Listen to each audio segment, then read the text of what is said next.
Halo Tribuners, bersama Anda saat sedang menyaksikan live update Tribun News edisi Jumat 6 Agustus 2021 siang. Kami akan menyajikan informasi terkini dari berbagai daerah yang akan dilaporkan secara langsung oleh reporter kami di lapangan. Bersama saya Dea Mita, inilah live update selengkapnya. Kita awali kabar siang ini dari Sumatera Utara. Belakangan ini viral calon Korps Wanita Angkatan Darat atau KOWAT yang tengah mengikuti seleksi di Kodam 1 Bukit Barisan, Sumatera Selatan. Hal itu karena jawaban calon KOWAT yang mengejutkan saat ditanya tujuannya menjadi tentara oleh Pangdam 1 Bukit Barisan Majen TNI Hasanuddin. Jawaban itu sontak membuat para peserta lain yang mengikuti seleksi harus menahan tawa. Sementara itu, Majen Hasanuddin tak bisa menahan gelak tawanya. Begitu juga dengan prajurit lain yang mendampinginya. Tribun Medan pun menemui kerabat dari calon KOWAT yang viral itu dan berhasil mendapatkan cerita di baliknya. Informasi lengkapnya akan disampaikan oleh rekan wartawan kami dari Tribun Medan, Victory Hutauruk yang kini sudah tersambung bersama kami. Halo Victory. Halo, selamat siang Dea. Iya, Victory, bagaimana bisa Anda ceritakan awal mula hingga video ini akhirnya viral di media sosial? Ya, awal mulanya pada hari Kamis, video tersebut beredar di media sosial. Awalnya video tersebut dibagikan oleh akun media sosial resmi dari Kodam 1 Bukit Barisan, dan selanjutnya di retweet atau di repost kembali oleh akun-akun Instagram di Kota Medan, Sumatera Utara, sehingga langsung viral seperti itu.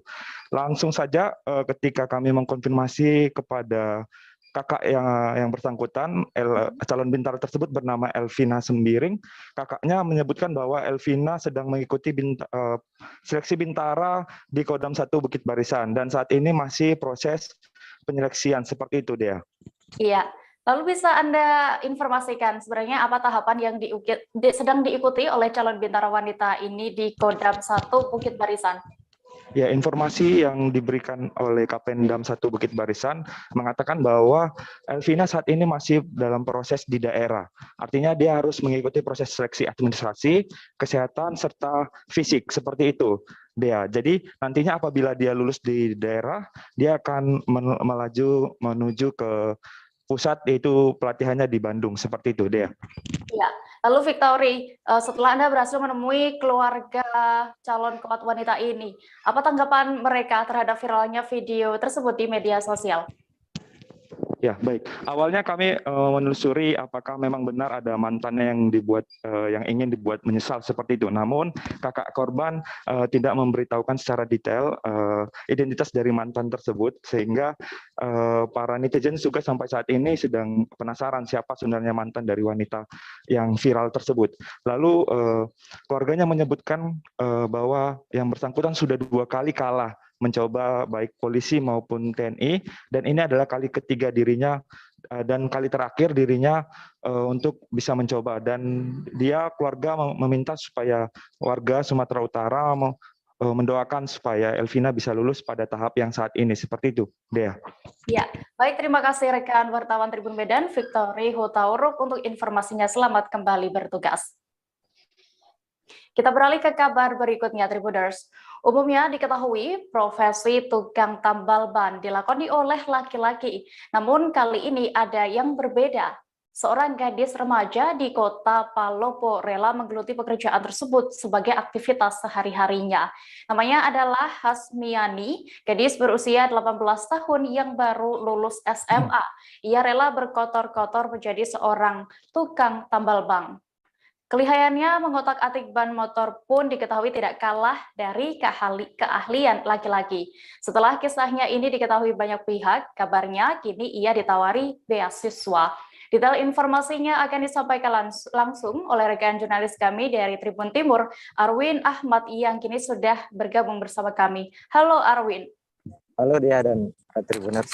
Ya, Arwin, terkait viralnya gadis asal Palopo ini menjadi tukang tambal ban, bisa Anda ceritakan sedikit lebih detailnya tentang gadis ini?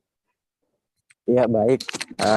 Namanya Hasmiani, umurnya 18 tahun. Dia baru saja menyelesaikan studi SMA di Sulawesi Tengah.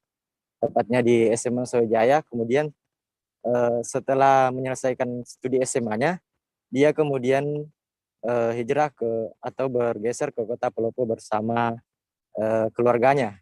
Nah, setelah itu dia mencoba untuk bekerja sebagai tukang tambal ban dan akhirnya memberanikan diri untuk membuka bengkel sendiri dan dibantu oleh 2 orang karyawannya.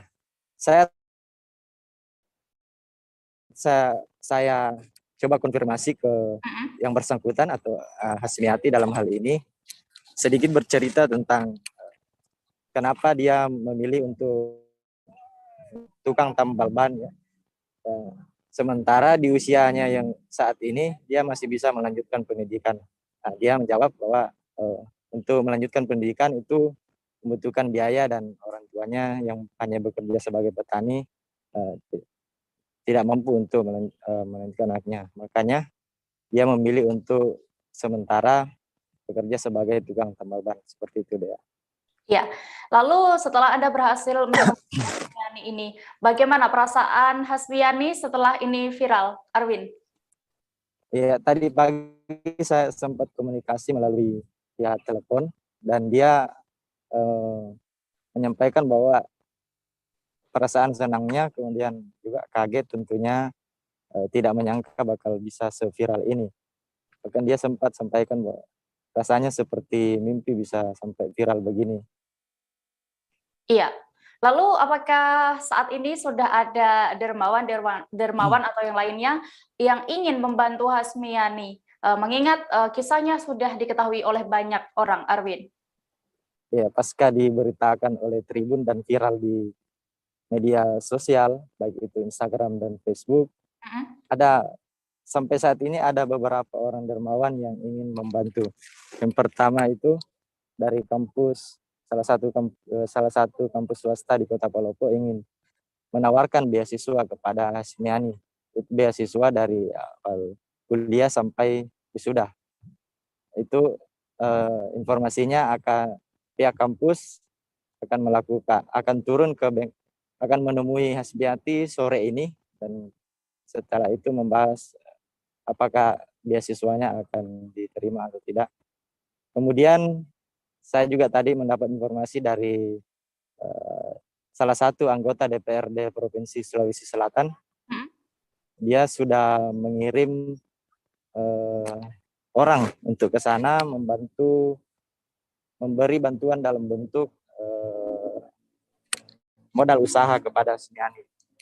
Kemudian tadi juga ada dari Camat Bara Camat Bara selaku masuk wilayah tempat bengkel Hasmiani ini. Camat Bara Kota Palopo sudah berkunjung ke bengkel tadi yang ingin menawarkan peralatan bengkel itu melalui bantuan dari dinas terkait. Iya, baik Arwin. Dan Tribuners, tadi juga rekan jurnalis kami Arwin sudah berhasil melakukan wawancara bersama Hasmiani, gadis penambal ban. Berikut liputan selengkapnya untuk Anda. Harapannya bisa lebih maju kakak. Apalagi kan saya masih sendiri kakak, bukan juga, makanya pengen bukti ke keluarga kalau bisa sukses gitu. Dan sahabat-sahabat ini kakak sebenarnya kadang dibilang tidak malu kayak itu apa tuh teman-teman yang lain sekolah, tapi ya saya bersyukur kak bisa menghasilkan uang sendiri dibanding teman-teman sekolah masih minta uang sama orang tua. Informasi selanjutnya datang dari Kendari. Waode Siti Murniasari menjadi mahasiswa lulusan terbaik di Universitas Halu Oleo atau UHO 2021 ini. Mahasiswi jurusan Ilmu Politik Fakultas Ilmu Sosial dan Politik atau FISIP UHO Kendari ini memperoleh predikat cum laude atau wisudawati terbaik dengan IPK bulat 4,00. Lulusan terbaik saat ini disebut rata-rata ada pada angkatan 2017 dan ada juga angkatan 2016 serta 2015. Tribun News Ultra berhasil menemui Siti dan ia pun bercerita bagaimana perjuangannya yang tak mudah untuk berada di titik saat ini. Kabar selengkapnya akan disampaikan rekan wartawan kami dari Tribun News Ultra, Husni Hussein yang kini sudah tersambung bersama kami. Halo Husni. Ya, halo ya, selamat siang. Iya, Husni, saat tadi Anda berhasil menemui Siti, ya, bisa Anda ceritakan bagaimana sosok dari wisudawati terbaik ini? Ya, baik dia. Dapat saya kabarkan bahwa memang telah terjadi upacara pelaksanaan wisuda periode Mei 2021 sampai dengan Juli 2021 di Universitas Haluoleo yang berlangsung tepatnya di Gedung Sport Center UHO pada Kamis kemarin 5 Agustus 2021. Nah, Dea, dapat saya kabarkan pula bahwa memang perayaan pelaksanaan wisuda kemarin itu masih dalam pandemi COVID-19, sehingga upacara pelaksanaan wisuda itu hanya dihadiri oleh para wisudawan terbaik saja, dan para peserta wisudawan yang lainnya itu melaksanakan di tempat masing-masing dengan video conference atau Zoom meeting. Nah, Dea, seusai pelaksanaan wisudawan terbaik, kami tim dari Tribun News Ultra menyambangi WOD Siti Murniasari selaku wisudawati terbaik tahun ini di Universitas Haluoleo Kendari yang dengan IPK 4,00 dari jurusan Ilmu Politik Fakultas Ilmu Sosial dan Politik yang berasal dari Kabupaten Utara, Provinsi Sulawesi Tenggara, yang merupakan anak dari seorang tukang parkir di salah satu swalayan di Kota Kendari, dan ibunya merupakan ibu rumah tangga biasa. Seperti itu, Dea. Ya, lalu tadi saat Anda bertemu dengan WOD Siti ini, apakah ia bercerita tentang kiat-kiat dari dia sehingga bisa memperoleh predikat wisudawan terbaik di UHO? Ya, baik Dea. Ya, memang usai pelaksanaan wisudawan terbaik di Universitas Haluoleo kemarin, kami sempat menyambangi WOD Siti Murniasari ini dan keluarga. Kemudian Siti ini bercerita ia sangat bersyukur atas pencapaian yang ia dapatkan. Pasalnya sebelumnya Dea, ia tak menyangka bahwa ia dapat berhasil pada titik tersebut. Kemudian ia juga menceritakan bahwa perjuangannya tidak mudah untuk mendapatkan proses yang panjang dan penuh rintangan. Selanjutnya wisudawati asal Buton Utara itu juga menceritakan bahwa memang menjadi wisudawati terbaik di Universitas Haluoleo Kendari merupakan mimpinya sejak awal ia menempuh pendidikan di universitas tersebut. Kemudian ia kembali menceritakan kiat-kiat apa yang ia lakukan pada saat menempuh pendidikan, yaitu dengan bekerja keras, kemudian rajin, kemudian disiplin dalam menerima tugas-tugas dari dosen, karena tugas dari dosen ini menjadikannya ia belajar dari hal yang belum ia tahu dan menjadi tahu. Seperti itu, dia. Iya. Lalu bagaimana Husni tanggapan dari kedua orang tua WOD Siti Murnia ini? Dia. Usai bertemu dengan WOD Siti Murniasari, kami juga berbincang-bincang dengan kedua orang tuanya. Salah satunya yaitu bapaknya yang bernama Laude Rening, yang sebelumnya ia menceritakan bahwa pada saat memasuki semester 5 perjalanan pendidikan di Universitas Haluoleo Sari ini, kemudian bapaknya ini harus tidak mempunyai biaya untuk melanjutkan pendidikannya. Kemudian si bapak ini harus menjual perlengkapan nelayannya. Kemudian setelah menjual perlengkapan nelayannya, otomatis ia harus berpikir untuk mencari usaha lain dan menjadi kuli bangunan. Seperti itu dia. Kemudian setelah menjadi kuli bangunan, bekerja serabutan, kemudian ia memutuskan untuk bekerja sebagai tukang parkir di salah satu swalayan di Kota Kendari. ia juga menceritakan bahwa ia juga mengungkapkan ia sangat bersyukur atas capaian yang didapatkan oleh anaknya menjadi lulusan terbaik di Universitas Negeri yang mempunyai lahan hijau terbesar di Asia Tenggara itu. Demikian, Dea. Ya, baik. Tribuners, tadi rekan jurnalis kami, Husni juga sudah melakukan wawancara bersama WOD Siti Murniasari, selaku wisudawati terbaik di UHO Kendari. Berikut liputan selengkapnya untuk Anda. Assalamualaikum warahmatullahi wabarakatuh. Saya WOD Siti Murniasari, lulusan terbaik dengan predikat summa cum laude yang meraih IPK 4,00 dari Universitas Halu Oleo. Terima kasih kepada Pak Rektor, terima kasih kepada Pak Dekan, dan terima kasih kepada Ketua Program Studi saya, dan khususnya kepada kedua orang tua saya dan keluarga besar saya yang mengantarkan saya sampai di titik ini. Harapan besar saya sebagai mahasiswa terbaik di Universitas Halu Oleo, semoga universitas kita menjadi kebanggaan dan bisa menghasilkan alumni terbaik yang bekerja di masyarakat. Terima kasih.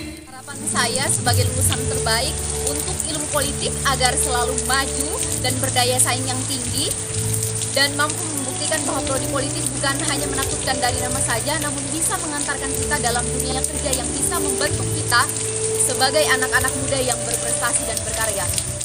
Dan khususnya sebagai anak muda Kabupaten Kutai Utara yang menempuh pendidikan di Universitas Halu Oleo juga memiliki harapan besar agar pemerintah daerah mampu memberikan perhatian khusus kepada anak-anak berprestasi agar bisa diapresiasi karya-karya terbaik mereka. Dari Kendari kita menuju ke Solo, Jawa Tengah. Anggota Satlantas Polresta Solo mendadak viral di media sosial. Hal ini lantaran anggota Satlantas itu berjualan koran dan tisu di jalanan. Menurut informasi, adegan itu terjadi di Jalan Raya daerah Gemblekan, Serengan, Solo. Video tersebut direkam oleh pengendara mobil yang melintasi jalan tersebut. Pengendara itu merasa salut dengan aksi polisi tersebut.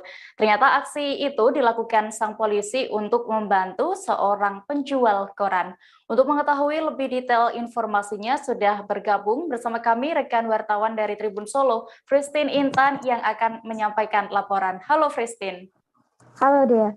Ya, Christine, bagaimana tadi Anda berhasil ya menemukan polisi yang ada dalam video viral itu, dan bisa Anda ceritakan bagaimana sosok polisi itu dan siapa identitasnya?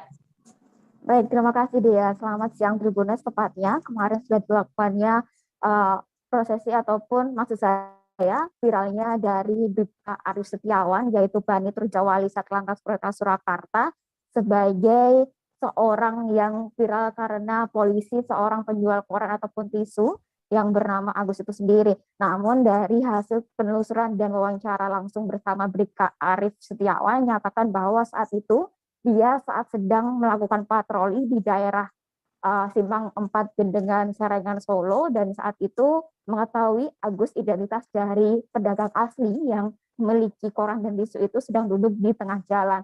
Dan dari posisi itu Bribka Arif langsung datang ke lokasi untuk membantunya mengambil, berawal dari mengambil korannya dan mengetahui keadaannya, lalu memberikan ataupun membantu melakukan penjualan koran dan tisu itu sendiri.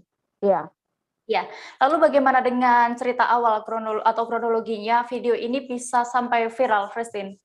Baik, pertama kali diunggah dari media Instagram, tepatnya di akun viral di Solo, yaitu Energi Solo. Dari situlah banyak dari masyarakat mengetahui dari aksi viralnya Bribka Arif ini sendiri setelah diketahui banyak netizen yang ada di Solo ataupun di seluruh Indonesia, barulah itu viral. Setelah viral, ternyata di balik viralnya itu ada seorang pengendara mobil yang penasaran dengan siapa sih polisi itu sendiri yang memegang dagangan dan menjual tisu dan juga koran itu sendiri. Setelah ditelusuri memang benar dia Bribka Arif Setiawan adalah anggota Satlantas Polresta Surakarta, membantu dengan sukarela tanpa ada imbalan ataupun dia langsung spontanitas setelah patroli di daerah jalan di Kota Solo langsung memberikan pertolongan ataupun memberikan jasanya untuk membantu dari Agus itu sendiri. Ya. Ya, Christine, lalu setelah polisi tersebut viral, apakah ada sesuatu yang sudah diterima oleh sang polisi ini? Baik Dea, terkait dengan viralnya itu sendiri, dari Bribka Arif sendiri langsung mendapatkan prestasi, yaitu diberikannya aspirasi dari Polresta Surakarta langsung dari Kapolres, dan tadi sudah dilakukannya upacara untuk pemberian prestasi itu sendiri, mengingat kemarin hanya 15 menit saja dagangan dari Pak Agus itu langsung ludes dengan menghasilkan ratusan rupiah, yaitu dengan nominal 115, walaupun itu sebenarnya maksud saya lebih dari ekspektasi karena hanya 8 koran dan 5 maksud saya 8 koran dan 3 tisu saja yang terjual, tapi ada dari pengendara mobil itu sendiri memberikan uang 100.000 sehingga totalnya yaitu 155.000 itu sendiri dia. Iya, baik, terima kasih Christine untuk laporannya dari Solo, Jawa Tengah. Selamat kembali bertugas. Kabar selanjutnya datang dari Timur Tengah Selatan, Tribuners. Seorang warga desa Fatu Koto, Kecamatan Fatum Nasi, dikejutkan oleh anjing peliharaannya yang sedang menggigit tulang tengkorak manusia di kebun miliknya. Warga bernama Melkias itu mengikuti anjing tersebut ke dalam hutan dan kemudian menemukan potongan tulang manusia lainnya. Penemuan ini kemudian dilaporkan ke Polsek Kapan. Seusai menerima informasi itu, Kapolsek Kapan, Ibtu Ipan Demade Wardika bersama anggota dan tim identifikasi Polres TTS langsung turun ke TKP. Selengkapnya akan disampaikan oleh rekan jurnalis kami dari Pos Kupang, Dion Kota, yang kini sudah tersambung bersama kami. Halo, Dion. Ya, Dion, bisa Anda ceritakan bagaimana kronologi penemuan tulang tengkorak dan manusia ini ya? Bagaimana? Halo? Penemuan tengkorak ini bisa dengar ya? Iya. Penemuan tengkorak kepala manusia ini terjadi pada Kamis 5 Agustus 2021 di Desa Fatukopa, Kecamatan Molo Utara, Kabupaten TTS. Sekitar pukul 8 pagi yang ditemukan oleh Melkias Banoet, seorang petani di Desa Fatukopa, Fatukoto, di mana pada saat beliau sedang bertani bersama anaknya, beliau mendengar suara gonggongan anjing yang menarik perhatiannya. Setelah dia melihat dari dekat, ternyata anjing itu sedang memainkan tulang tengkorak manusia, sehingga dia mengikuti anjing tersebut masuk ke dalam hutan. Di sana dia menemukan bahwa ada beberapa lagi potongan tulang manusia yang berada di dalam hutan. Demikian ya. Iya. Lalu berdasarkan informasi yang Anda dapatkan, ada berapa jumlah tengkorak manusia yang ditemukan di sana, Dion? Berdasarkan hasil olah TKP di olah kejadian tempat perkara, ditemukan ada 14 potongan tulang kerangka manusia yang terdiri dari tulang betis, tulang tengkorak, dan beberapa bagian tulang lainnya. Sekian ya. Iya. Lalu setelah dilaporkan ini ke pihak kepolisian ya, bagaimana tindakan aparat setempat sejauh ini? Setelah mendapat informasi penemuan tengkorak itu, aparat dari Polsek Kapan bersama tim I dan Polres TTS langsung turun ke TKP guna melakukan olah TKP dan melakukan visum dengan membawa serta Dr. Dede Henduk dari Puskesmas Kapan. Iya. Selain melakukan olah TKP, tim dari Polres TTS juga mengumpulkan beberapa kerangka manusia, mengumpulkan celana dan juga tas dari korban tersebut dan memeriksa beberapa saksi, termasuk Melkias Banoet yang merupakan orang yang pertama kali menemukan tengkorak manusia tersebut. Iya. Lalu bagaimana dengan keterangan dari warga yang menemukan tulang tengkorak manusia ini, Dion? Melkias sendiri dia mengaku kaget ketika melihat ada seekor anjing yang menggigit, bermain dengan tengkorak manusia, dan setelah diikuti ternyata dia menemukan beberapa potongan tengkorak manusia lainnya. Hal ini sempat membuat dia kaget, lalu dia menceritakan hal ini kepada salah seorang warga yang kemudian melaporkan kejadian tersebut ke Polsek Kapang. Iya, tadi Anda juga sempat menyebutkan bahwa ditemukan pula pakaian atau celana ya di sekitar lokasi itu. Apakah ada dugaan siapa sebenarnya tengkorak itu? Ya, Dea. Dari pemeriksaan saksi sendiri diketahui jika tengkorak manusia yang ditemukan itu diduga kuat bernama Osim Nomneni, berusia 36 tahun, warga Bijaya Punu, yang menghilang dari rumah sejak 17 Juli lalu. Hal ini diperkuat setelah pihak kepolisian melakukan pemeriksaan terhadap saudari dari Osim Nomneni ini, Wati Nomneni, dan juga istri dari korban yang bernama Dorce Tafui. Di situ keduanya mengaku bahwa tas yang ditemukan di lokasi kejadian dan juga celana yang ditemukan di lokasi kejadian merupakan milik dari korban yang bernama Osim Nomneni, warga Bijaya Punu. Sekian ya. Baik, Dion. Dan Tribuners tadi juga sudah berhasil mendapatkan keterangan dari Kapolsek Kapang, Ibtu Ipandema Dewardika. Berikut liputan selengkapnya untuk Anda. Kami memerintahkan anggota pasang polis lain supaya kami menghubungi tim identifikasi Polres TTS bersama medis, dalam hal ini dokter puskesmas setempat. Setelah sampai di TKP ditemukan tengkorak manusia, kepala manusia, dan 18 ruas tulang manusia. Setelah ditemukan itu, melakukan pemeriksaan di sekitar TKP, ditemukan tas atau saku siripinang yang menurut keluarga mengatakan bahwa itu milik saudaranya. Itu yang dapat kami sampaikan sementara, sedangkan tindak lanjut kami sementara masih pemeriksaan dalam artian penyelidikan lebih lanjut. Demikian yang dapat kami sampaikan. Tribuners, kami akan kembali seusai jeda sejenak, tetaplah di live update. Oke, apa kabar Bang Arif di sini untuk strateginya? Kalau saya sendiri di Jumip 37 ini yang semalam baru mulai, Apa yang saya dirasakan udah Kapten Hitam? Sebenarnya aku nggak ngerasain penangkapan atau penggerebegan atau apapun itu, karena gini loh, posisinya aku Kriteria. Jadi kita mengenal disebut dengan stroke yang tidak berdarah dengan stroke yang berdarah.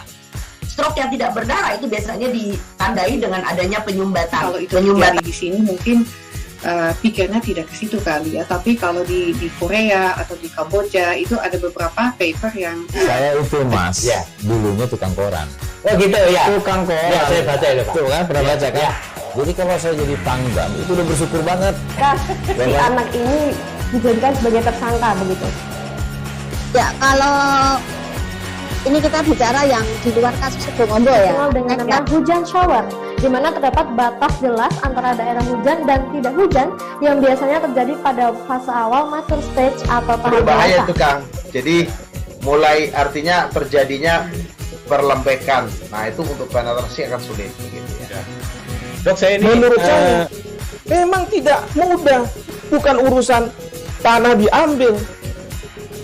Kalau misalnya Amerika Serikat sekarang, Rasulullah mengatakan dalam sebuah hadis bahwa berpuasa di 6 hari Syawal itu.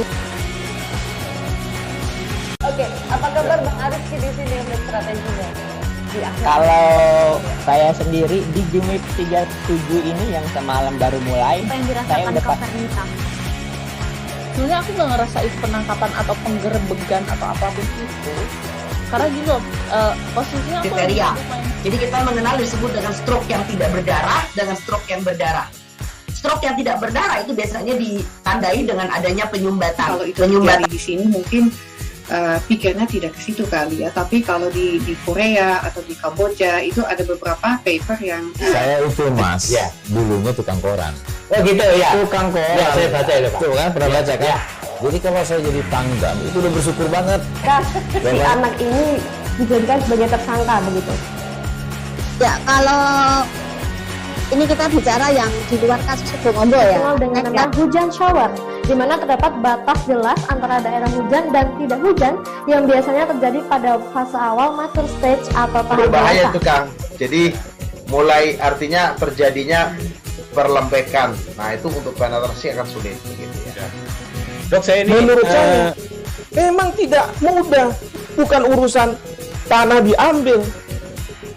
Kalau misalnya Amerika Serikat sekarang, Rasulullah mengatakan dalam sebuah hadis bahwa berpuasa di 6 hari Syawal itu. Oke, apa kabar Bang Arif di sini untuk strateginya? Kalau saya sendiri di Jumip 37 ini yang semalam baru mulai, saya udah sebenarnya aku nggak ngerasain penangkapan atau penggerebegan atau apapun itu, karena gini loh, posisinya aku kriteria. Jadi kita mengenal disebut dengan stroke yang tidak berdarah dengan stroke yang berdarah. Stroke yang tidak berdarah itu biasanya ditandai dengan adanya penyumbatan. Kalau itu terjadi di sini mungkin pikirnya tidak ke situ kali ya, tapi kalau di Korea atau di Kamboja itu ada beberapa paper yang saya itu mas, ya dulunya tukang koran. Oh gitu ya, tukang koran. Ya, saya baca itu Pak. Tuh kan pernah baca kan? Ya. Jadi kalau saya jadi pangdam itu udah bersyukur banget. Si anak ini dijadikan sebagai tersangka begitu. Ya kalau ini kita bicara yang di luar kasus Situbondo ya. Dengan nama hujan shower, di mana terdapat batas jelas antara daerah hujan dan tidak hujan yang biasanya terjadi pada fase awal mature stage atau tahap berbahaya dewasa. itu Kang. Jadi mulai artinya terjadinya perlembekan. Nah itu untuk penetrasi akan sulit begitu ya. Dok, saya ini menurut saya memang tidak mudah, bukan urusan tanah diambil. Kalau misalnya Amerika Serikat sekarang, Rasulullah mengatakan dalam sebuah hadis bahwa berpuasa di 6 hari Syawal itu. Oke, apa kabar Bang Arif di sini untuk strateginya?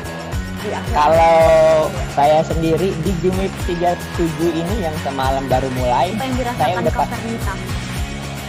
sebenarnya aku nggak ngerasain penangkapan atau penggerebegan atau apapun itu, karena gini loh, posisinya aku kriteria. Jadi kita mengenal disebut dengan stroke yang tidak berdarah dengan stroke yang berdarah. Stroke yang tidak berdarah itu biasanya ditandai dengan adanya penyumbatan. Kalau itu terjadi di sini mungkin pikirnya tidak ke situ kali ya, tapi kalau di Korea atau di Kamboja itu ada beberapa paper yang saya itu mas, ya dulunya tukang koran. Oh gitu ya, tukang koran. Ya, saya baca itu Pak. Tuh kan pernah baca kan? Ya. Jadi kalau saya jadi pangdam itu udah bersyukur banget. Si anak ini dijadikan sebagai tersangka begitu. Ya kalau Terima kasih Anda masih menyaksikan live update Tribun News. Kita menuju ke kabar berikutnya. 2 rumah di Dusun Demalang, Desa Sumoroto, Kecamatan Kauman, Ponorogo, Jawa Timur hancur setelah terkena ledakan balon udara pada hari ini Jumat 6 Agustus. Balon udara tersebut jatuh di sebuah tanah kosong dekat rumah warga dan ledakannya cukup kencang. Saat kejadian, rumah yang kerusakannya paling parah sedang kosong, sehingga tidak ada penghuni rumah yang terluka. Selain rumah warga, ledakan balon tersebut juga berdampak pada SMPN 2 Kauman yang berada tak jauh dari lokasi kejadian. Informasi lengkapnya akan disampaikan oleh rekan wartawan kami dari Tribun Jatim, Sofian Arif Chandra yang kini sudah tersambung bersama kami. Halo Chandra. Chandra, bisa Anda jelaskan bagaimana kronologi meledaknya balon udara hingga menyebabkan sejumlah rumah ini rusak?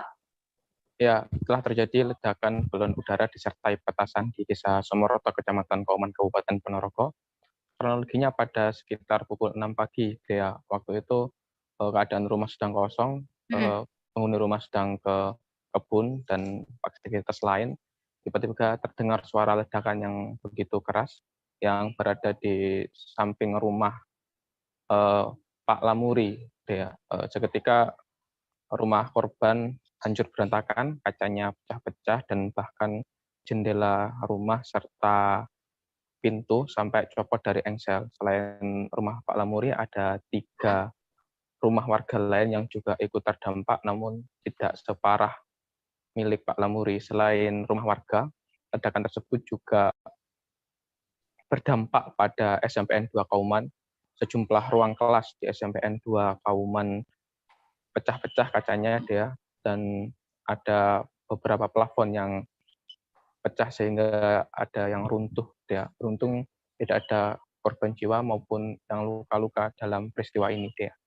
Ya, lalu bagaimana tindak lanjut dari pihak pemerintah setempat ataupun aparat kepolisian? Aparat kepolisian sudah datang ke TKP dia untuk melakukan olah TKP. Sementara ini baru mengumpulkan barang bukti dan keterangan.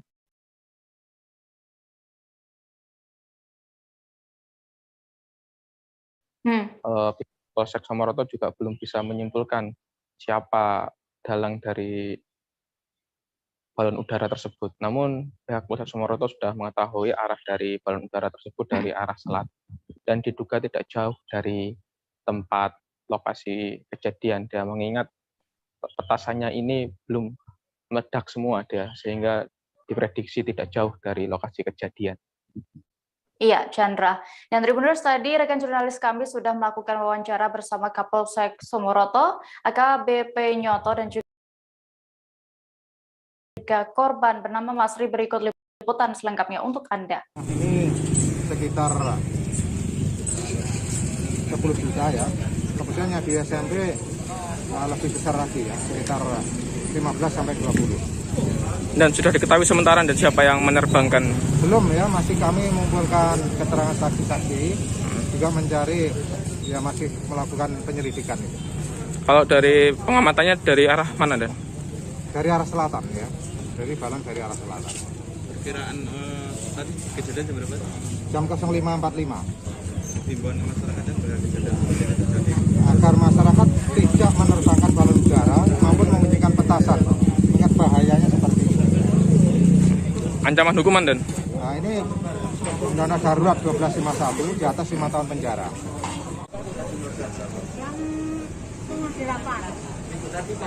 Di mana? Di dalam rumah atau di dalam rumah? Saya pas keluar Bang menuju apa? Jemur pakaian, Pak. Tapi tahu ada balon turun? Iya, blinker aja yang ada. Oh, turun blinker aja. Iya. Terus balonnya jatuh balik ya? Ada sama merconnya itu? Iya. Ada berapa kali ledakan? Satu kali, Pak. Kalau dari satu kali itu apa benda lain yang jatuh nggak selain balon? Ada. Ada yang hanya satu mader itu aja. Menimpa rumah atau gimana, Bu? Enggak, itu di jalan. Di jalan itu, tengah jalan. Oh, gitu. Berarti ini efeknya sampai ke sini gitu? Iya, iya. Daerah mana berarti balonnya? Enggak tahu. Lah, aku tahu tapi aku di sawah. Daerah selatan. Selatan. Bu, ini rumahnya siapa? Rumah Sri kalau Palawuri. RT berapa? Malang Somoroto. Jalan apa, Bu, ini, Bu? Jalan Sayang Ayu. Tadi waktu meledak ada siapa aja dalam rumah, Bu? Nggak ada, kosong. Saya pas keluar jemur pakaian ya. Terus tahu-tahu pas pulang udah hancur gitu, Bu? Nggak pulang ya, saya pas di situ. Dari situ, iya kata saya. Tapi nggak ada yang luka-luka, Bu, ya? Ya. Kabar berikutnya datang dari Sumatera Barat. Gedung Dinas Pertanian Provinsi Sumatera Barat terbakar dan barang-barang di dalamnya pun ikut ludes. Kejadian ini terjadi tepatnya di Jalan Teratai RT 02 RW 02, Kelurahan Flamboyan, Kecamatan Padang Barat, Kota Padang, Sumatera Barat. Mendapat laporan, petugas pemadam kebakaran pun langsung turun ke lokasi kejadian. Lantaran lokasi gudang ini berada di lokasi permukiman padat, sehingga masyarakat pun ramai mendatangi lokasi. Detail informasinya akan disampaikan langsung oleh rekan jurnalis kami dari Tribun Padang, Rezi Azwar, yang kini sudah bergabung bersama kami. Halo Rezi. Halo Dea. Ya Rezi, bagaimana? Apa yang terbakar dan bagaimana situasi terkini terjadinya kebakaran itu? Iya, ini terjadi kebakaran ya. Yang objeknya bangunannya yaitu gudang dari Dinas Pertanian Provinsi Sumatera Barat, di mana kejadian ini terjadi kemarin ya, tepatnya sore hari gitu, pukul 15 waktu Indonesia bagian barat gitu deh. Iya. Lalu saat kejadian itu siapa saja yang berada di lokasi? Ya, untuk berada di lokasi ya, karena lokasinya cukup padat. Dan di sampingnya ada asrama polisi dan lokasinya cukup banyak rumah masyarakat di sekitarnya, sehingga pemadam kebakaran langsung turun ke lokasi dan melakukan proses pemadaman, di mana juga terdapat pihak kepolisian mengatur lalu lintas dan mengatur masyarakat sehingga tidak mengganggu proses pemadaman yang dilakukan oleh petugas pemadam kebakaran. Juga terdapat PMI, Tagana, dan relawan lainnya. Iya, Rezi, lalu berapa unit armada damkar yang diturunkan dalam kebakaran ini dan berapa lama mereka membutuhkan waktu berhasil memadamkan api? Iya, karena objek yang terbakar di dalamnya terdapat arsip yang dimiliki oleh Dinas Pertanian Provinsi Sumbar ya, di mana terdapat banyak kertas sehingga api cukup besar dan asap juga banyak gitu. Sehingga proses pemadaman berlangsung sekitar 1 jam segitu. Sehingga juga terdapat terbakar 3 unit sepeda motor gitu. Iya. Lalu, apakah sudah diketahui penyebab terjadinya kebakaran ini, Rezi? Ya, untuk proses atau penyebab kebakaran ini, pihak kepolisian masih mencari tahu apa penyebab kebakaran ini. Karena kemarin aliran listrik juga tidak ada di gudang ini, sehingga pihak kepolisian akan melakukan penyelidikan lebih lanjut untuk mengetahui penyebab kebakaran ini. Gitu. Baik, dan Tribuners, tadi rekan jurnalis kami Rezi berhasil mendapatkan keterangan dari Kanit 3 SPKT Polresta Padang, Ibda Dwi Jatmiko, dan juga Kadis Damkar Kota Padang, Dedi Henijal. Berikut wawancara selengkapnya untuk Anda. Ini seperti apa nih Pak? Jadi begini, kami dapat informasi ada kebakaran Kelomboyan. Hidup mobil yang jelas berangkat dulu di sini, taunya apinya sudah besar. Ya. Jadi sumber api saat ini kami belum tahu. Nanti mungkin dari Pak Dwi dengan kawan-kawan yang akan mengatakannya. Ini yang terbakar apa nih Pak? Ini adalah gudang pertanian dari provinsi. Di sini banyak fungisida atau pestisida. Di sini juga banyak asid. Sehingga agak susah karena banyaknya kertas-kertas yang terbakar. Ada berapa? Ada motor juga terbakar Pak? Ada berapa? Ini satu komplek terdiri dari 4 petak ruangan. Ya. Dan yang terbakar di sini juga ada sepeda motor 3 unit dengan obat-obatan yang lain dan arsip-arsip yang ada. Katanya bersebelahan dengan asrama polisi Pak ya? Hah? Berseberangan dengan asrama polisi juga? Iya, rumah sekda provinsi juga berseberangan. Masjid juga berseberangan. Dinding dengan asrama pas sekali. Ada berapa? Jadi makanya kami standby-kan satu unit yang besar tadi di Jalan Raden Saleh untuk menjaga-jaga. Setelah betul-betul bisa kami kondisikannya, baru kami tarik ke unit 02 ini. Oke Kanit, ini dugaan sementara. Penyebabnya masih dalam penyelidikan. Nanti kita koordinasi sama Dinas Provinsi Pertanian Provinsi Sumatera Barat. Itu katanya tidak ada aliran listrik lagi di sini atau gimana nih? Memang betul, di dalam gudang itu tidak ada aliran listrik. Cuman kita masih penyebabnya masih kita dalam penyelidikan lah. Karena tidak ada listrik, kemudian tidak juga ada lampu. Namun bisa terbakar. Apakah pengaruh di panas nggak tahu kita. Nanti tunggu aja nanti masih. Total kerugian perkirakan? Total kerugian nanti kita koordinasi sama Dinas Provinsi karena sekarang masih dalam pendinginan. Beralih ke Yogyakarta, ketinggian gelombang laut di perairan selatan Gunung Kidul, Daerah Istimewa Yogyakarta mengalami peningkatan ketinggian selama sepekan ini. Namun, kini informasinya ketinggian gelombang laut itu mulai melandai. Koordinator SAR Satlinmas Wilayah 2 Gunung Kidul, Marjono, menyampaikan menurunnya ketinggian gelombang laut mulai dirasakan sejak 3 Agustus lalu. Lantaran situasi ini sudah mulai melandai, para nelayan pun dilaporkan sudah kembali beraktivitas. Kabar selengkapnya akan disampaikan rekan wartawan kami dari Tribun Jogja, Alexander Apripta, yang kini sudah terhubung bersama kami. Halo Alex. Iya, selamat siang Dea. Alex, bisa Anda ceritakan bagaimana situasi terkini dari gelombang laut di selatan Gunung Kidul? Ya, Dea, seperti yang disebutkan sebelumnya bahwa memang sepekan terakhir itu terjadi peningkatan ketinggian gelombang laut di perairan selatan Gunung Kidul, di mana ketinggiannya itu mencapai puncaknya pada tanggal 1 Agustus lalu dengan ketinggian mencapai 4-6 meter. Kemudian mulai melandai pada tanggal 2 Agustus dan persisnya pada tanggal 3 Agustus kemarin sudah mulai normal di ketinggian 1-2 meter. Adapun dari peningkatan ketinggian gelombang laut ini menyebabkan kerusakan terhadap 6 warung setidaknya di sepanjang pantai selatan di Gunung Kidul, serta nelayan juga memilih tidak melaut selama sepekan terakhir. Meskipun demikian, karena kondisi sekarang sudah melandai, nelayan akhirnya kembali memilih untuk melaut meski belum seluruhnya untuk kembali. Ya. Iya, lalu bagaimana dengan dampak gelombang laut tinggi ini untuk hasil laut para nelayan sendiri? Ya, untuk para nelayan sendiri, seperti yang disampaikan oleh Koordinator Sarsardimas Wilayah 2 Gunung Kidul Marjono, bahwa baru sebagian nelayan yang memutuskan kembali melaut, sedangkan sebagian lagi masih tetap memilih menepikan kapalnya. Untuk hasilnya sendiri cukup terpengaruh, karena normalnya, dalam kondisi normal, hasil melaut bisa mencapai 50 kg, namun karena efek gelombang tinggi ini, hasilnya sampai saat ini hanya sekitar 10-20 kg. Dari nelayan setempat bernama Rujimanto juga menyampaikan demikian bahwa untuk hasil melaut terbilang minim, namun setidaknya kali ini pihaknya masih bisa kembali melaut dan mendapatkan hasil yang cukup lumayan. Iya, Alex. Lalu apakah meski ini gelombang laut sudah mulai melanda ya, apakah ada imbauan dari koordinator SAR sendiri?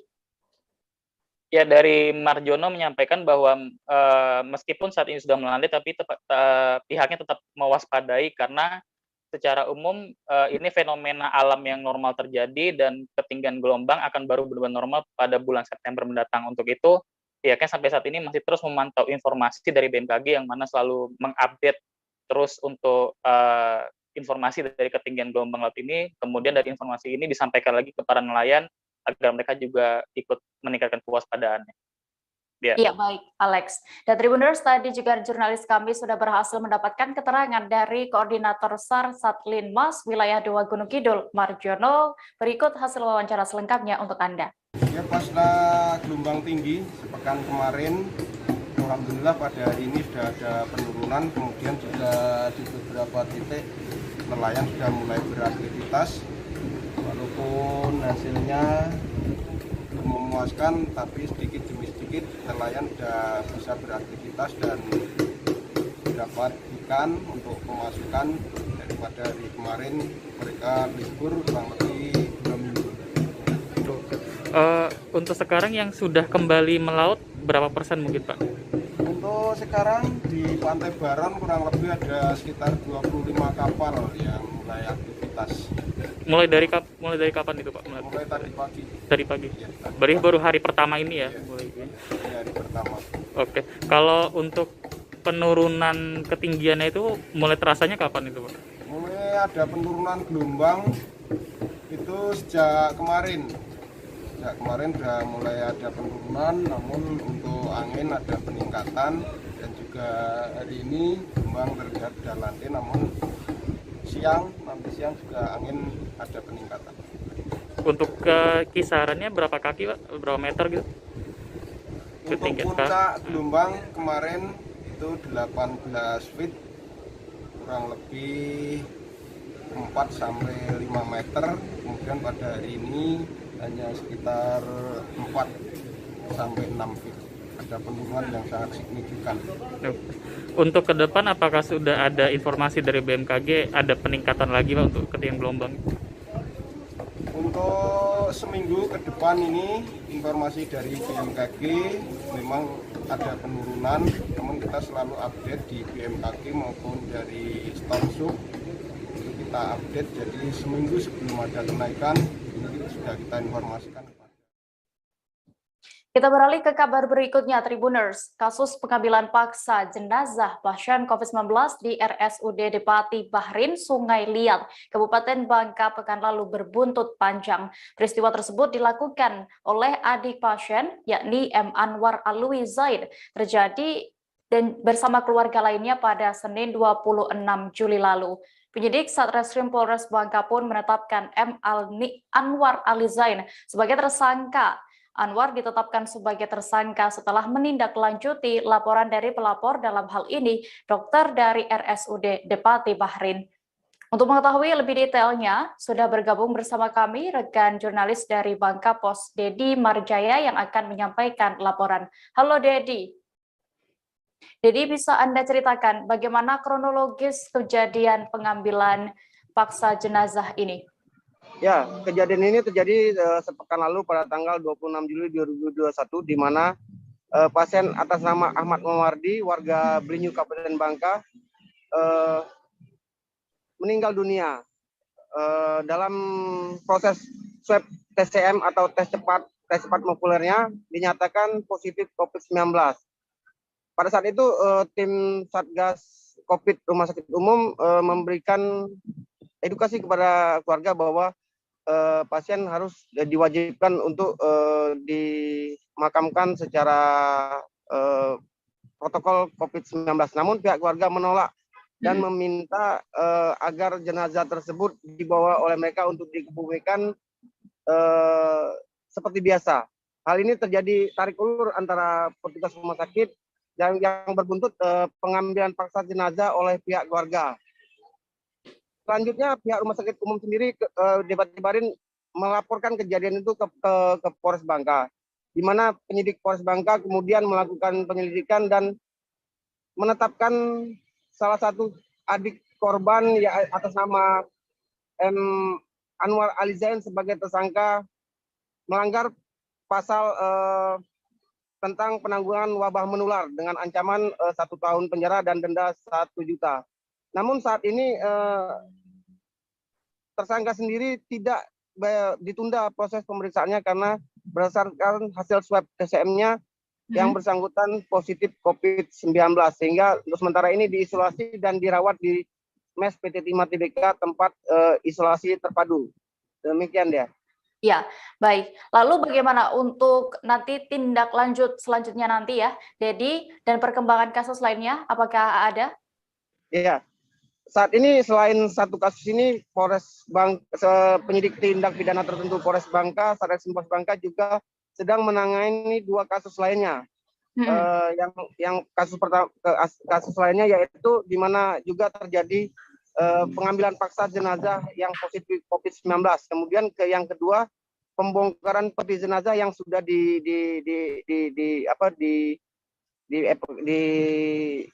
dilakukan prokes oleh Satgas, di mana keluarga membongkar jenazah itu kemudian memandikannya kembali dan menguburkannya secara Islam, mungkin begitu. Ya, baik Dedi dan Tribuners, tadi juga jurnalis kami berhasil mendapatkan keterangan dari AKBP Widi Haryawan. Berikut liputan selengkapnya untuk Anda. Dilakukan baik pemandian maupun pembungkusan jenazah tersebut sudah melalui proses-proses ataupun tahapan-tahapan sesuai dengan syariat khususnya yang Islam. Jadi tidak usah khawatir lagi pada warga masyarakat, insya Allah itu semua sudah terpenuhi, jadi tidak perlu lagi seperti kemarin kejadian ada yang di nelayan sudah dilakukan protokol COVID terhadap jenazah tersebut, tapi masih dibongkar lagi, dimandikan lagi. Jadi tidak perlu, insya Allah dari pihak rumah sakit sudah melaksanakan hal tersebut, sehingga kondisi jenazah ketika dimakamkan sudah sesuai dengan syariat Islam untuk yang Muslim. Demikian dari kami terkait dengan press release hari ini. Mudah-mudahan ini bisa menjadi pembelajaran bagi warga masyarakat yang lainnya. Terima kasih. Wassalamualaikum warahmatullahi wabarakatuh. Bang, ini udah berapa kalinya kejadian seperti ini ya? Ya, jadi untuk di Kabupaten Bangka sendiri yang kami dapatkan informasi yang ada, mungkin ada 5 kejadian baik yang di Rumah Sakit Umum daerah Kabupaten Bangka, Debat-Barin, kemarin Medikas Tania, maupun yang di Rumah Sakit Provinsi. Tapi baru ini yang ditindaklanjuti dengan tindak pidana? Ya, jadi karena kemarin begitu selesai penjemputan, kita melakukan. Kita beralih ke kabar selanjutnya dari Lampung, Tribuners. Kepolisian sektor kawasan pelabuhan Baka Uheni, Lampung Selatan berhasil menggagalkan pengiriman ganja seberat 28 kg dari Aceh. Puluhan kilo ganja itu diamankan dari sebuah mobil ekspedisi yang akan dikirimkan dan dijual ke Depok, Jawa Barat. Ganja tersebut dikemas menjadi 28 paket di dalam karung warna putih. Saat ditangkap, terungkaplah ternyata pengedar ganja itu merupakan pengedar ganja itu mendapatkan barang haram ini dari orang lain dan telah berhasil berkali-kali. Ia juga dijanjikan upah puluhan juta rupiah untuk mengedarkan barang haram itu. Selengkapnya akan disampaikan rekan jurnalis kami dari Tribun Lampung, Dominius Desmantri, yang kini sudah terhubung bersama kami. Halo Domi. Domi, bisa Anda ceritakan bagaimana kronologi lengkapnya narkoba seberat 28 kg dari Aceh ini bisa digagalkan penyelundupannya? Ya, baik rekan Dea. Jadi berawal dari kecurigaan petugas di Siport Pelabuhan Bakauheni dan petugas kepolisian sektor kawasan Pelabuhan Bakauheni dengan mobil logistik Indah Cargo yang saat dicek oleh petugas terdapat satu buah box besar yang berisi 28 paket kilogram ganja yang dibungkus lakban coklat dan ditutupi oleh kaos begitu. Iya. Awalnya kecurigaan itu dimulai dari hari Sabtu, lalu petugas mengikuti kemana pemberhentian dari bus logistik Indah Cargo tersebut. Ternyata bus itu berhenti di Depok. Lalu pelaku bernama Farizal mengambil paket tersebut, lalu KSKP Pelabuhan Bakauheni bersama dengan Polres dan juga Kepolisian Depok mengamankan pelaku Farizal bersama barang bukti 28 kg ganja tersebut. Ya. Dan menurut keterangan dari pelaku, barang haram tersebut didapatkan dari seseorang yang mengaku sebagai Armia. Pelaku mengenal orang itu melalui via telepon dan pelaku diimingi upah sebesar 1 juta rupiah per kilogramnya. Namun pelaku sudah melakukan aksi ini selama 13 kali. Namun selama 13 kali transaksi ini pelaku selalu lolos dan pelaku baru diberikan imbalan sebesar 40 juta rupiah. Iya, Domi. Pelaku tadi sudah berhasil ya? Pelaku juga mengaku memanfaatkan masa PPKM ini untuk melakukan aksinya tersebut. Iya, Domi. Lalu berarti tadi sudah berhasil berkali-kali melakukan penyelundupan ya, belasan kali. Lalu sebenarnya apa pekerjaan dari pelaku ini dalam kesehariannya? Ya, pelaku mengaku sebagai tukang penyedot hinja begitu. Iya. Lalu Domi, bagaimana upaya polisi untuk mengejar bandar atau orang yang tadi disebutkan memasok narkoba itu kepada pelaku? Ya, dari Polres Lampung Selatan sendiri sudah bekerja sama dengan kepolisian daerah Aceh untuk melakukan pengembangan terhadap kasus tersebut karena pelaku mengatakan barang haram tersebut ia dapatkan atau ia beli dari Aceh begitu. Iya, baik Tribuners, tadi rekan jurnalis kami Domi sudah berhasil mendapatkan keterangan dari Wakapolres Lampung Selatan Kompol Firman Suntana.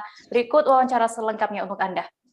Nah, di sini kita akan merilis ungkap kasus narkotika jenis ganja yang pada hari Sabtu tanggal 31 Juli 2021 sekira pukul jam 14.00 telah diamankan ya, satu buah unit kendaraan mobil box dari Indah Cargo ya, Indah Cargo yang diduga keras membawa narkotika jenis ganja ya dengan berisikan 28 kilo, ya 28 kilo paket ya. Nah, ini juga ganja yang diamankan di pelabuhan Merak, pelabuhan Bakau ya, di Sipot sekitar tanggal 2 Agustus 2021 telah diamankan tersangka berinisial F ya, yang diduga menerima 28 paket ganja.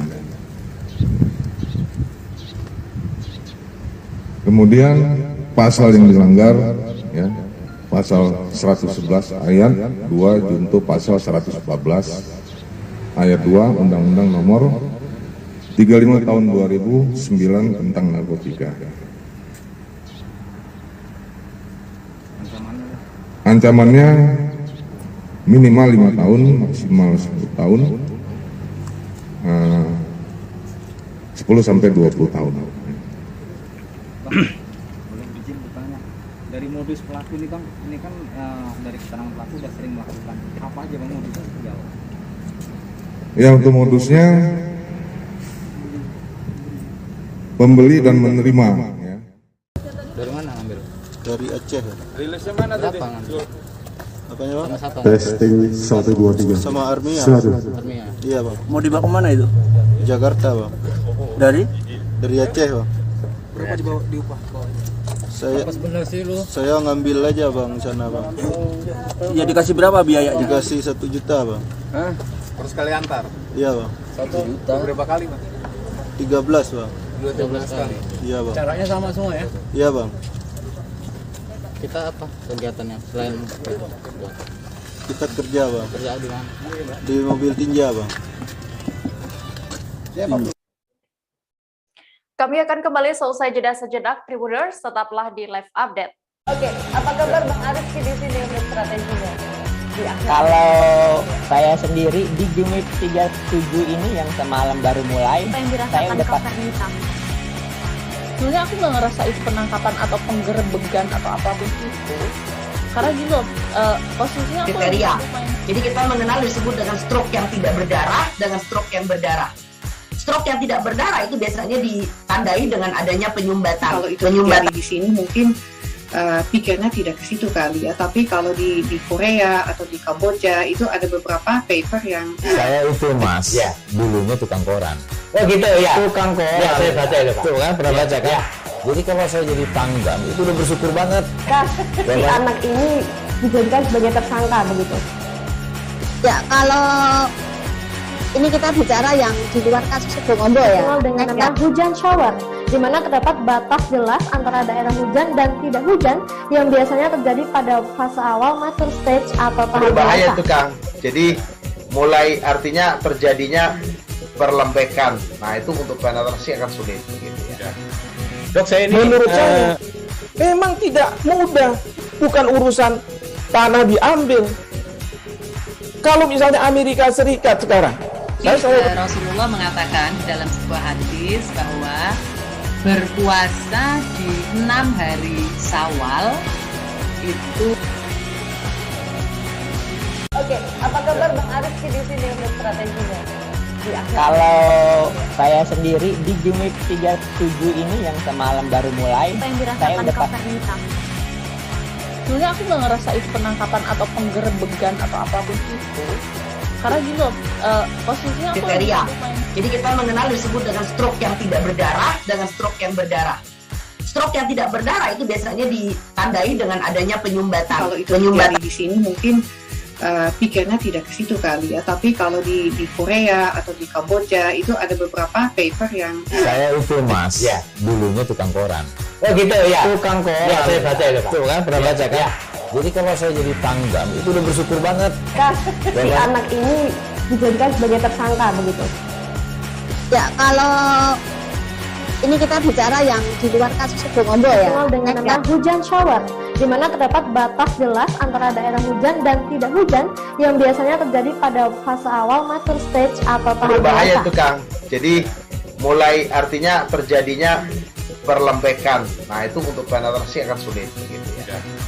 Dok saya ini menurut saya memang tidak mudah, bukan urusan tanah diambil. Kalau misalnya Amerika Serikat sekarang, Rasulullah mengatakan dalam sebuah hadis bahwa berpuasa di 6 hari Syawal itu. Oke, apa kabar Bang Arif di sini untuk strateginya? Kalau saya sendiri di Jumip 37 ini yang semalam baru mulai, saya udah sebenarnya aku nggak ngerasain penangkapan atau penggerebegan atau apapun itu, karena gini loh, posisinya aku kriteria. Jadi kita mengenal disebut dengan stroke yang tidak berdarah dengan stroke yang berdarah. Stroke yang tidak berdarah itu biasanya ditandai dengan adanya penyumbatan. Kalau itu penyumbatan di sini mungkin pikirnya tidak ke situ kali ya, tapi kalau di Korea atau di Kamboja itu ada beberapa paper yang saya itu mas, ya dulunya tukang koran. Oh gitu ya, tukang koran. Ya saya baca itu Pak. Tuh kan pernah baca kan? Ya. Jadi kalau saya jadi pangdam itu udah bersyukur banget. Si anak ini dijadikan sebagai tersangka begitu. Ya kalau ini kita bicara yang di luar kasus Situbondo ya, dengan nama hujan shower, di mana terdapat batas jelas antara daerah hujan dan tidak hujan yang biasanya terjadi pada fase awal mature stage atau tahap berbahaya itu Kang. Jadi mulai artinya terjadinya perlembekan. Nah itu untuk penetrasi akan sulit. Gitu ya. Dok saya ini menurut saya memang tidak mudah, bukan urusan tanah diambil. Kalau misalnya Amerika Serikat sekarang. Rasulullah mengatakan dalam sebuah hadis bahwa berpuasa di 6 hari Syawal itu. Oke, apa kabar Bang Arif di sini untuk strateginya? Kalau saya sendiri di Jumip 37 ini yang semalam baru mulai, saya udah sebenarnya aku nggak ngerasain penangkapan atau penggerebegan atau apapun itu, karena gini loh, posisinya aku kriteria. Jadi kita mengenal disebut dengan stroke yang tidak berdarah dengan stroke yang berdarah. Stroke yang tidak berdarah itu biasanya ditandai dengan adanya penyumbatan. Kalau itu penyumbatan di sini mungkin pikirnya tidak ke situ kali ya, tapi kalau di Korea atau di Kamboja itu ada beberapa paper yang saya itu mas, ya dulunya tukang koran. Oh gitu ya, tukang koran. Ya saya baca itu Pak. Tuh kan pernah baca kan? Ya. Jadi kalau saya jadi pangdam itu udah bersyukur banget. Si anak ini dijadikan sebagai tersangka begitu. Ya kalau ini kita bicara yang di luar kasus Situbondo ya, dengan nama hujan shower, di mana terdapat batas jelas antara daerah hujan dan tidak hujan yang biasanya terjadi pada fase awal mature stage atau tahap berbahaya itu Kang. Jadi mulai artinya terjadinya perlembekan. Nah itu untuk penetrasi akan sulit. Gitu ya. Dok saya ini menurut saya memang tidak mudah, bukan urusan tanah diambil. Kalau misalnya Amerika Serikat sekarang. Rasulullah mengatakan dalam sebuah hadis bahwa berpuasa di 6 hari Syawal itu. Oke, apa kabar Bang Arif di sini untuk strateginya? Kalau saya sendiri di Jumip 37 ini yang semalam baru mulai, saya udah sebenarnya aku nggak ngerasain penangkapan atau penggerebegan atau apapun itu, karena gini loh, posisinya aku kriteria. Jadi kita mengenal disebut dengan stroke yang tidak berdarah dengan stroke yang berdarah. Stroke yang tidak berdarah itu biasanya ditandai dengan adanya penyumbatan. Kalau itu penyumbatan di sini mungkin pikirnya tidak ke situ kali ya, tapi kalau di Korea atau di Kamboja itu ada beberapa paper yang saya itu mas, ya dulunya tukang koran. Oh gitu ya, tukang koran. Ya saya baca itu Pak. Tuh kan pernah baca kan? Ya. Jadi kalau saya jadi pangdam itu udah bersyukur banget. Si anak ini dijadikan sebagai tersangka begitu. Ya kalau ini kita bicara yang di luar kasus Situbondo ya, dengan nama hujan shower, di mana terdapat batas jelas antara daerah hujan dan tidak hujan yang biasanya terjadi pada fase awal mature stage atau tahap berbahaya itu Kang. Jadi mulai artinya terjadinya perlembekan. Nah itu untuk penetrasi akan sulit. Gitu ya. Dok saya ini menurut saya memang tidak mudah, bukan urusan tanah diambil. Kalau misalnya Amerika Serikat sekarang.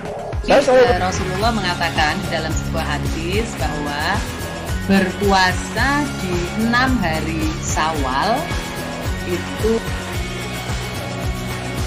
Oke, apa kabar Bang Arif di sini untuk strateginya? Kalau saya sendiri di Jumip 37 ini yang semalam baru mulai, saya udah pasti. Sebenarnya aku nggak ngerasain penangkapan atau penggerebegan atau apapun itu. Karena gini loh, posisinya aku kriteria. Jadi kita mengenal disebut dengan stroke yang tidak berdarah dengan stroke yang berdarah. Stroke yang tidak berdarah itu biasanya ditandai dengan adanya penyumbatan. Kalau itu terjadi di sini mungkin pikirnya tidak ke situ kali ya, tapi kalau di Korea atau di Kamboja itu ada beberapa paper yang saya itu mas, ya dulunya tukang koran. Oh gitu ya, tukang koran. Ya saya baca itu Pak. Tuh kan pernah baca kan? Ya. Jadi kalau saya jadi pangdam itu udah bersyukur banget. Si anak ini.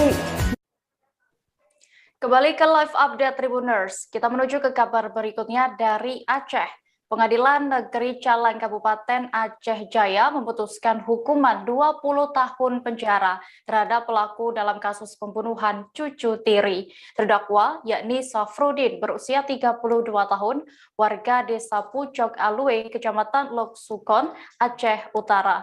Majelis Hakim menyebutkan jika terdakwa Safrudin terbukti melakukan pembunuhan berencana terhadap cucunya yang masih berusia 36 hari.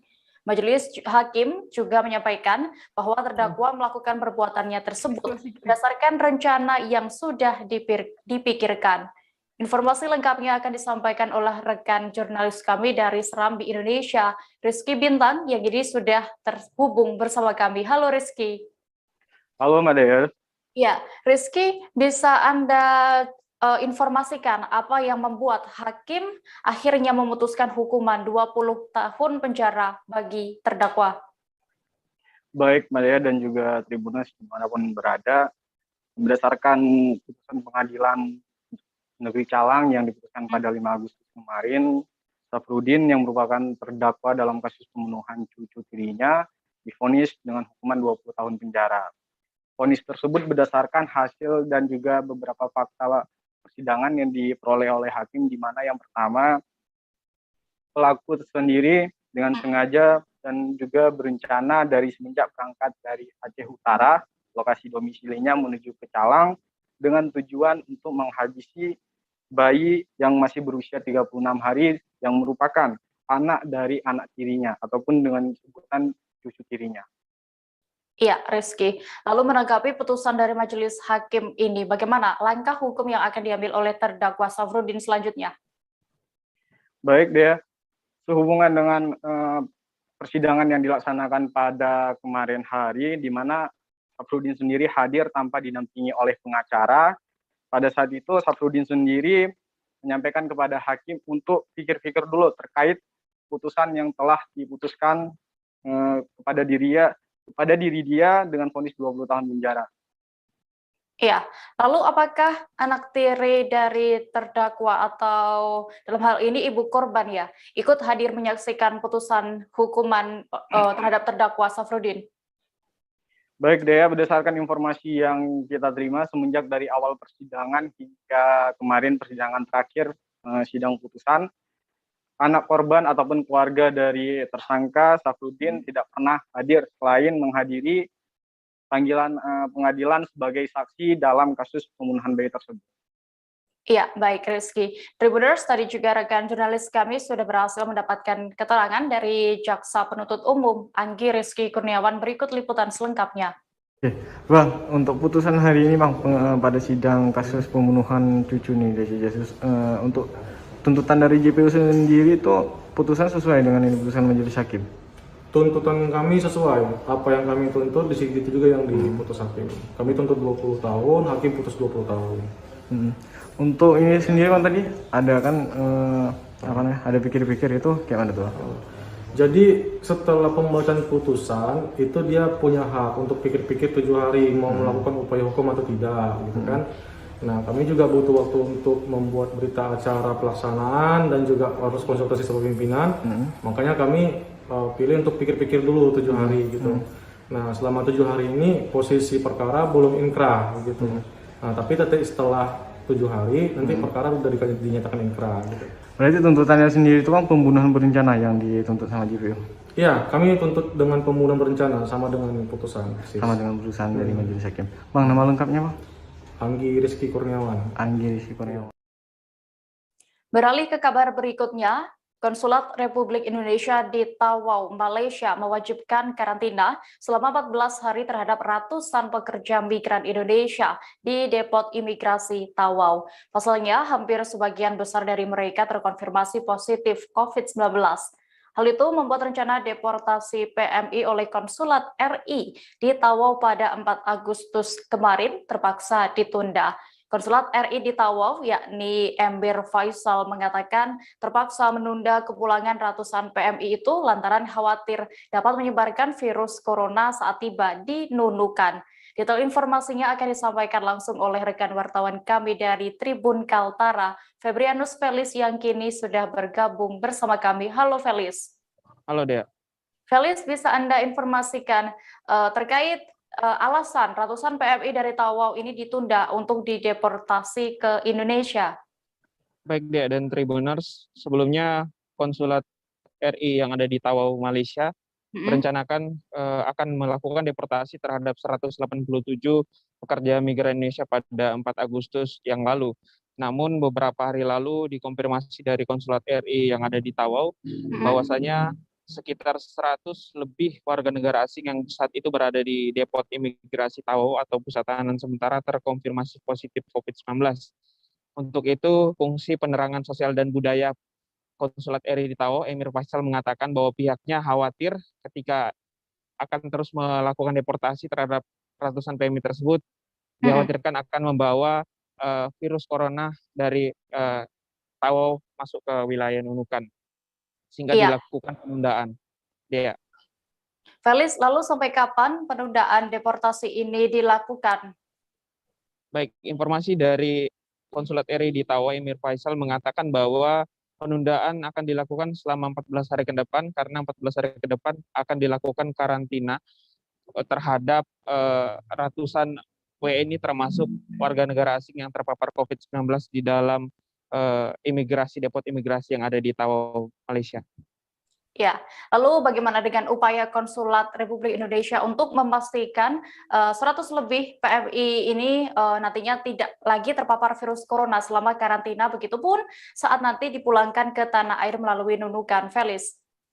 Baik, dari pihak Konsulat RI di Tawau, untuk memastikan tidak terpaparnya ratusan PMI kita tersebut, di dalam depot imigrasi dilakukan semacam pemisahan blok bagi WNA yang terpapar dengan WNA yang lain yang tidak terpapar. Dan selama 14 hari ke depan pasca 14 hari ke depan, setelah karantina selesai, maka akan dilakukan swab PCR terhadap ratusan PMI tersebut sebelum dipulangkan kembali ke tanah air melalui Kabupaten Nunukan. Dan begitupun saat tiba nanti di Nunukan akan dilakukan swab PCR kembali oleh kantor kesehatan pelabuhan Tunontaka yang ada di Nunukan. Ya. Iya, Felis, lalu bagaimana? Apakah ada informasi terkait alat swab PCR dan vaksin COVID-19 untuk ratusan PMI saat nantinya tiba di Nunukan? Baik, Dea. Seperti biasa yang dilakukan oleh Kepala Kantor Kesehatan Pelabuhan Tunontaka Nunukan pada saat ketibaan nanti, seperti yang dikatakan oleh Barula sendiri, Dr. Barula, bahwa ratusan PMI tersebut akan dilakukan swab PCR, dan saat ini untuk ketersediaan swab PCR masih mencukupi untuk ratusan PMI tersebut. Dan pada saat selesai nanti melakukan PCR, bagi yang negatif akan dilakukan karantina di Rusunawa selama 8 hari, bagi yang positif dan memiliki gejala akan dilakukan karantina ataupun upaya penanganan intensif di rumah sakit Nunukan. Kemudian nanti pada saat dilakukan karantina, mereka juga akan melakukan vaksinasi COVID-19 di Rusunawa. Dan sebelum dipulangkan kembali ke tanah air, nanti mereka akan sekali lagi melakukan tes PCR swab sebelum dipulangkan kembali ke daerah tujuannya masing-masing. Dea. Ya, baik, terima kasih rekan Febrianus Felis melaporkan langsung dari Kaltara. Tribuners, kita beralih ke Kepulauan Riau. Seorang janda 2 anak tewas usai dianiaya kekasihnya menggunakan benda tajam di Desa Malang Rapat, Kecamatan Gunung Kijang, Bintan. Pelaku yakni Bernard Nabu, berusia 40 tahun, ia tega membunuh kekasihnya bernama Siti Solihah, berusia 29 tahun. Pelaku mengaku nekat menghabisi nyawa korban lantaran sakit hati karena merasa tidak dihargai. Pasalnya ketika itu tersangka mengaku menghubungi korban melalui handphone namun tidak diangkat. Kabar selengkapnya akan disampaikan rekan wartawan kami dari Tribun Batam, Afandi Simamora yang kini sudah terhubung bersama kami.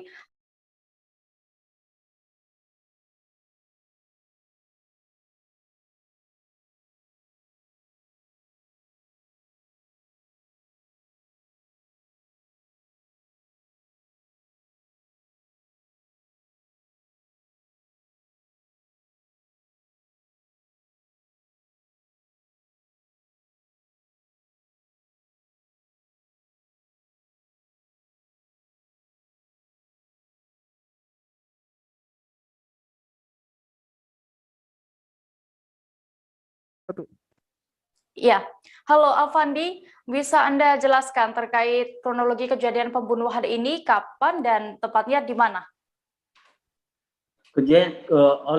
Kejadian pembunuhan terjadi pada Rabu malam sekitar pukul 20.30. Lokasi kejadian tepatnya di depan halaman salah satu kosan di Gang Taher, RT 003 RW 01, pemukiman Desa Malang Rapat, Kecamatan Gunung Kijang.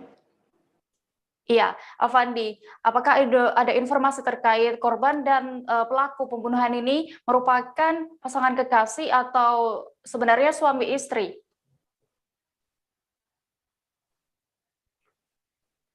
Pelaku dan korban ini merupakan kekasih atau masih status pacaran. Dalam kejadian ini si pelaku ini itu merupakan dari informasi yang kita dapatkan itu duda, sedangkan si korban itu janda beranak 2. Iya, informasinya mereka berdua ini tinggal bersama ya dalam satu rumah. Lalu apakah diketahui berapa lama mereka sudah tinggal bersama ini, Afandi? Dari informasi yang kita dapatkan di lokasi dari ibu kos tempat di mana korban dan pelaku bertempat tinggal itu baru 1 bulan 2 hari mereka tinggal di sana, setelah sebelumnya si pelaku ini tinggal di salah satu mes di tempat dia bekerja di perkebunan sawit yang berada di daerah Desa Malang Rapat. Iya, lalu apakah ada informasi terkait siapa yang pertama kali menemukan jenazah korban dan bagaimana kondisi korban saat pertama kali ditemukan itu? Baik, Dea. Dari informasi yang kita dapatkan di lapangan, salah satunya dari keterangan saksi kedua yang menemukan korban di lokasi itu pertama kali ditemukan oleh tetangganya, dan setelah itu tetangganya ini berteriak minta tolong. Kemudian salah satu saksi beradik datang di sana menemukan korban tergeletak bersimbah darah bagian kepala dan leher. Setelah itu langsung bergegas mengabari perangkat RT setempat, dan perangkat RT setempat langsung menginformasikan kepada pihak kepolisian.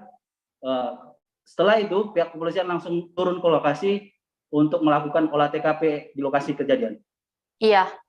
Lalu apakah benar ini tersangka kabarnya sempat melarikan diri, Afandi? Ya, tersangka sempat melarikan diri ke arah hutan, tepatnya di daerah dekat perkebunan sawit tempat dia bekerja. Iya. Lalu sekarang pihak polisi sudah berhasil menangkap tersangka, ya? Pihak kepolisian setelah mendapatkan informasi dan melakukan olah TKP di lokasi, serta meminta keterangan kepada saksi, langsung melakukan pengejaran terhadap tersangka yang dikabarkan lari ke daerah hutan dekat perkebunan sawit. Setelah berlangsung 2 jam, pihak kepolisian mengamankan tersangka saat itu. Dan untuk barang bukti itu disimpan tersangka di belakang rumah. Ya, Alfandi. Tribuners, tadi rekan jurnalis kami sudah berhasil melakukan wawancara bersama pelaku pembunuhan, yakni Bernard Nabu, dan juga berhasil mendapatkan keterangan dari Kapolres Bintan AKBP Bambang Sugiharto. Berikut liputan selengkapnya untuk Anda. Untuk korban ini janda anak 2, ya, janda anak 2. Janda anak 2, posisi anak tidak ikut. Di sini kamu pergi atau gimana, saya lepas tahu, saya ikhlaskan untuk pergi. Apa? Karena saya pun tetap bisa melarang kau. Terus Pak, waktu Bapak ini sementara nelpon, dia panik dengan sini ada orang pergi ke Nusa. Cukup sudah, kau buat saya ini kayak anak kecil, kau pergi saja tidak pamit, begini bisa nelpon saja kau taruh simponya di speaker. itu terus Bapak ini pakai apa? Orang ini dapat dari mana Pak? Parang kerja. Kerja di mana? Di Nebas di Tirtamar. Oh, Tirtamar. Berapa kali sahabat Pak? 5 kali. Itu apa aja yang luka Pak, yang lebih parah sih? Ada 2 kali, baru 1, telinga, kepala. Terus telinga korban itu sempat putus nggak Pak? Putus. Yang terakhir di telinga sudah ini saya pun lagi. Oh, kupingnya lepas ya? Bapak coba di mana tuh? Di rumah. Di rumah siapa coba? Di rumah Bapak? Di depan kos-kosan kami. Jadi Itu tinggalnya satu kos-kosan ya? Satu kawasan gitu ya? jadi Pak, ini hubungan suami istri atau masih PDKT nih? Pacaran. Oh, pacaran, 6 bulan. Teman dekat Pak ya? Berarti Bapak ada motif cemburu ya Pak ya? Dan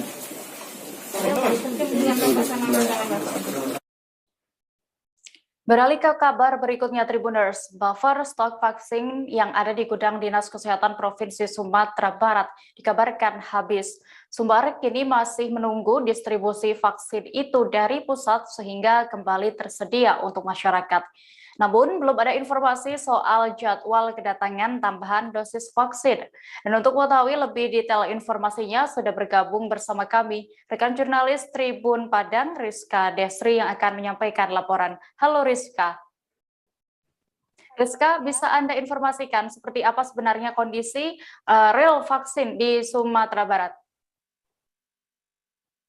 Ya baik, dapat saya laporkan dari Padang, itu kondisi vaksin COVID-19 di Sumatera Barat itu sudah habis, dan jika pun ada sisa vaksin di yang penyimpanan itu sudah ada peruntukannya untuk masing-masing daerah di Sumatera Barat. Begitu. Untuk diketahui total semua vaksin yang sudah diterima oleh Provinsi Sumatera Barat sampai saat ini itu ada sekitar 1.096.470 dosis, dan berupa vaksin Sinovac, AstraZeneca, dan Moderna. Nah, jumlah itu sudah habis, sisa sekitar 30.750 dosis vaksin jenis Sinovac. Begitu, ya.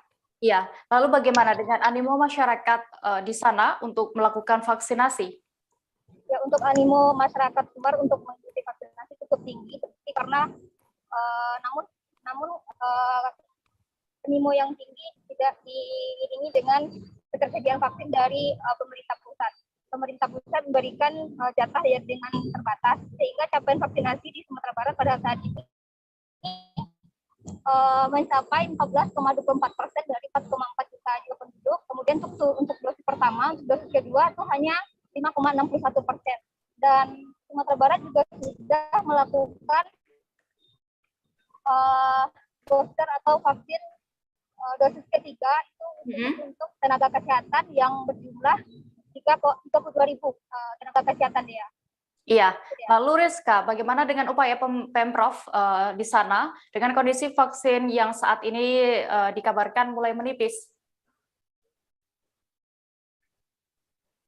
Ya, pemerintah Provinsi Sumatera Barat terus berkoordinasi dengan pemerintah pusat, dan Pemprov belum lagi mengajukan permohonan vaksin berikutnya karena untuk baru terpenuhi itu sekitar 30.000 dosis vaksin. Dan untuk berikutnya di kemungkinan akan sampai pada Agustus-September gitu ya. Iya, Rizka, kabarnya juga akan ada bantuan langsung dari Presiden Joko Widodo, apakah benar?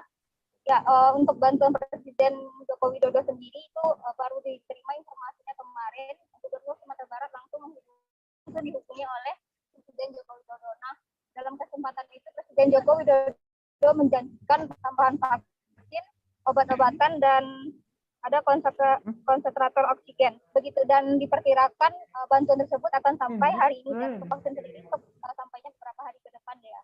Ya, baik, terima kasih rekan Rizka Desri untuk laporannya langsung dari Padang, Sumatera Barat. Selamat kembali bertugas. Dari Padang kita menuju ke Kalimantan Timur, Tribuners. Kapolri Jenderal Polisi Listio Sigit Prabowo dan Panglima TNI Marsikal TNI Hadi Cahyanto melaksanakan kunjungan kerja ke Balikpapan pada hari ini Jumat 6 Agustus. Keduanya didampingi oleh Gubernur Kalimantan Timur Isran Nur dan juga Kapolda Kalimantan Timur Irjen Pol Heri Rudolf Nahak dan juga Pangdam 6 Mula Warman Maijen TNI Heri Wiranto. Dalam kegiatan ini keduanya meninjau vaksinasi yang terlaksana di BSCC Dom Balikpapan. Kegiatan itu dilakukan bersamaan dengan penyerahan bantuan sosial terhadap masyarakat terdampak COVID-19. Selengkapnya akan disampaikan rekan jurnalis kami dari Tribun Kaltim, Muhammad Zain, yang kini sudah terhubung bersama kami. Halo Zain. Halo Dea. Zain, bisa Anda informasikan sebenarnya dalam rangka apa kegiatan ini dilaksanakan? Baik, Dea, bisa disampaikan untuk kunjungan kerja oleh Kapolri maupun Panglima TNI hari ini.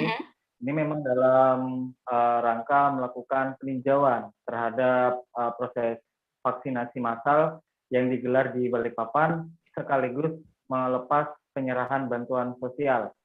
Nah, untuk maksud dari kedatangan mereka sendiri, karena memang mereka menilai bahwa angka terkonfirmasi positif khususnya di wilayah Kalimantan Timur ini masih cukup tinggi, hingga baik Kapolri dan Panglima TNI merasa harus melakukan peninjauan langsung dan melihat langsung bagaimana vaksinasi digelar. Seperti itu, kurang lebihnya, Dea.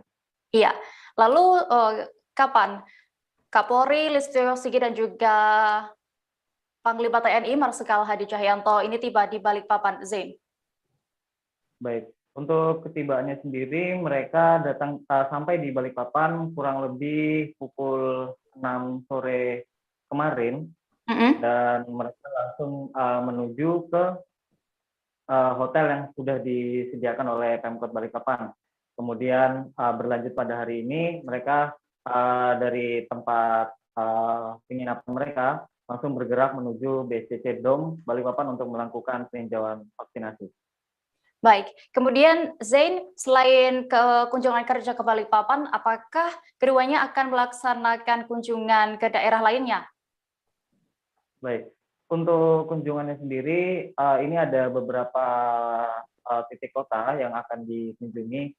Karena untuk yang pertama, mereka melakukan kunjungan itu ke wilayah Jawa Barat, kemudian berlanjut di Kaltim pada hari ini. Kemudian setelah ini, pada hari yang sama, mereka juga melakukan kunjungan ke Kalimantan Tengah dan kemudian berlanjut ke Kalimantan Selatan. Jadi untuk kunjungannya ini berfokus pada wilayah Kalimantan. Seperti itu, Dea. Iya. Lalu saat melakukan kunjungan kerja ini, apakah ada pesan atau imbauan dari Kapolri dan juga Panglima, Zain?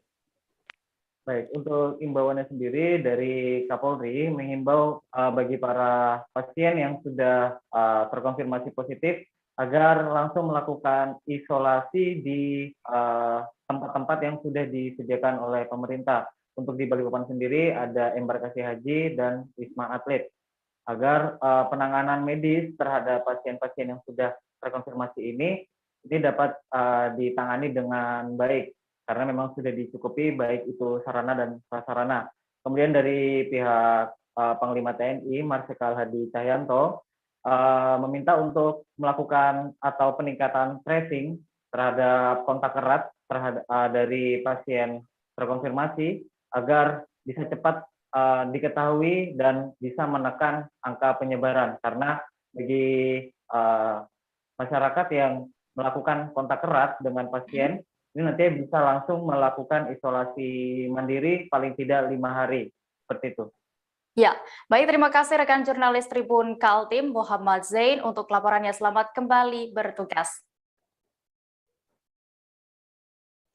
Tribuners, informasi tadi sekaligus menutup perjumpaan kita dalam live update kali ini. Jangan lupa untuk terus memperbaharui kabar terupdate lainnya hanya di kanal YouTube Tribun News.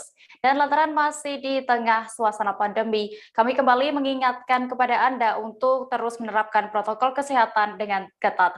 Mewakili kru yang bertugas, saya Dea Mita pamit. Terima kasih dan sampai jumpa. Jangan lupa like, subscribe, dan share ya.